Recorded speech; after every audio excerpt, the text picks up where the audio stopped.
প্ৰিয় ছাত্ৰ ছাত্ৰীসকল, আজি 20 জুন কলাগুৰু বিষ্ণুপ্ৰসাদ ৰাভাদেৱৰ আজি মৃত্যু জয়ন্তী। আজি আমি এইখিনি ভিডিঅ'ৰ জৰিয়তে কলাগুৰু বিষ্ণুপ্ৰসাদ ৰাভাৰ বিষয়ে আমি কেনেকুৱাকৈ মঞ্চত আমাৰ বিদ্যালয়সমূহতে হওক বা বিভিন্ন ধৰণৰ অন্যান্য ঠাইতে হওক ভাষণ প্ৰদান কৰিব পাৰোঁ, তাৰ এক সাম্যক চেষ্টা বা এইখিনি স্ক্ৰিপ্ট মই আপোনাৰ লগত তুলি ধৰিবলৈ যত্ন কৰি আছোঁ। এনেকুৱাকৈ আৰম্ভ কৰিব পৰা যায়। শ্ৰদ্ধেয় অধ্যক্ষ মহোদয় বা মহাশয়, সন্মানীয় শিক্ষক শিক্ষিকাসকল আৰু মোৰ প্ৰিয় বন্ধুসকল, আপোনালোক মোৰ নমস্কাৰ জনাই আৰম্ভ কৰিছোঁ। আজি আমি এক মহান ব্যক্তিত্ব কলাগুৰু বিষ্ণুপ্ৰসাদ ৰাভাৰ জীৱন আৰু ত্যাগক স্মৰণ কৰিবলৈ একত্ৰিত হৈছোঁ।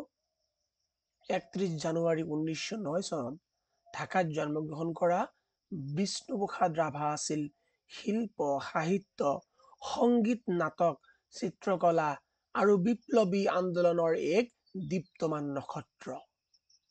তেওঁক কলাগুৰু বুলি কোৱা হয় কাৰণ তেওঁ সকলো শিল্পৰ ক্ষেত্ৰতে অসাধাৰণ প্ৰভুত্ব প্ৰতিষ্ঠা কৰিছিল।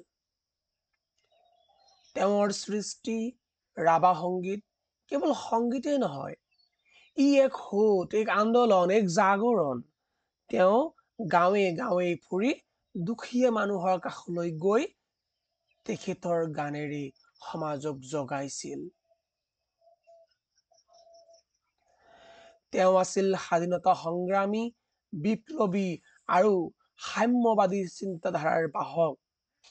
সমাজত জাতি, ধৰ্ম, ধন, সম্পত্তিৰ ভিত্তিত হোৱা ভেদাভেদক তেওঁ কঠোৰভাৱে বিৰোধিতা কৰিছিল।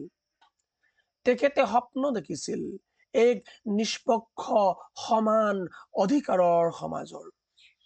বন্ধুসকল, আজি 2025 চনত থিয় হৈ আমি যদি ৰাভাৰ জীৱনলৈ চাওঁ, তেন্তে দেখা যায় তেওঁৰ আদৰ্শসমূহ আজিও সমান প্ৰাসংগিক। আজিৰ সমাজত সংস্কৃতি, সহানুভূতি আৰু ন্যায়ৰ বাবে তেওঁৰ আদৰ্শ আমাৰ পথ প্ৰদৰ্শক হ'ব লাগে।